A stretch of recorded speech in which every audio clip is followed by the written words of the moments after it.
भैया बहनों, आज हम लोग एक विशेष टॉपिक पर अध्ययन करेंगे और वह टॉपिक होगा सब्सिडरी अलायंस अर्थात सहायक संधि।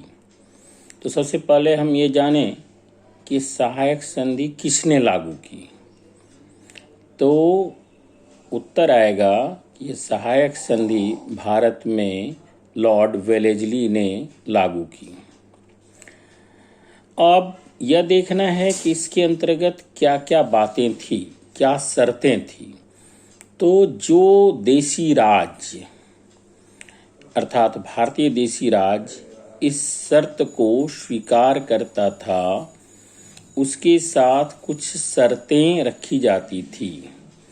तो इस तरह हम लोग देखेंगे कि लगभग 4 शर्तें थी। तो पहला शर्त क्या है कि संधि पर जो हस्ताक्षर करने वाले भारतीय राज्य को कंपनी सैनिक सहायता प्रदान करती थी। कौन सी company? British East India company.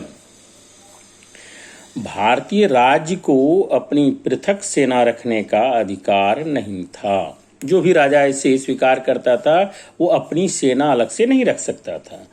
दूसरी शर्तें, कंपनी भारतीय राज्य को दूसरे राज्य के साथ संधि करने अथवा किसी दूसरे राज्य के विरुद्ध युद्ध घोषित करने की अनुमति नहीं देती थी, अर्थात देशी राज्यों की स्वतंत्रता भी समाप्त हो जाती थी। तीसरी शर्तें, संधि पर हस्ताक्षर करने वाले राज्य को कंपनी द्वारा बाध्य किया जाता था कि वह अपने राज्य में अंग्रेजी सेना को अस्थायी रूप से नियुक्त करे, जिसके खर्चे के लिए धन भी किसको देना है? तो देशी राज्यों को देना है। उस शासक के दरबार में एक ब्रिटिश ईस्ट इंडिया कंपनी एक ऑफिसर भी नियुक्त करती थी, जिसको रेजिडेंट कहा जाता था। अब इस तरह आप देखेंगे तो ब्रिटिश ईस्ट इंडिया कंपनी अपनी सेना का सारा खर्च उस राज्य के शासक पर सौंप देती थी। तो कंपनी की सेना का खर्चा भी यहीं और इस्तेमाल भी यहीं के लोगों के लिए के विरुद्ध। चौथी शर्त, कंपनी भारतीय राज्य को बाध्य करती थी कि वह सेना के खर्चे एवं रखरखाव के लिए वार्षिक धनराशि के स्थान पर अपने कुछ क्षेत्र कंपनी को प्रदान करे,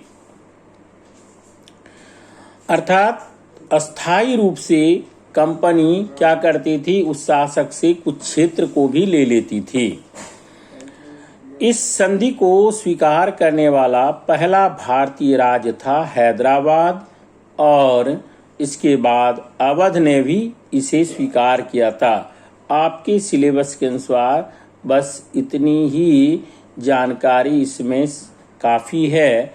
आज यहीं तक, शेष अगली कक्षा में। धन्यवाद।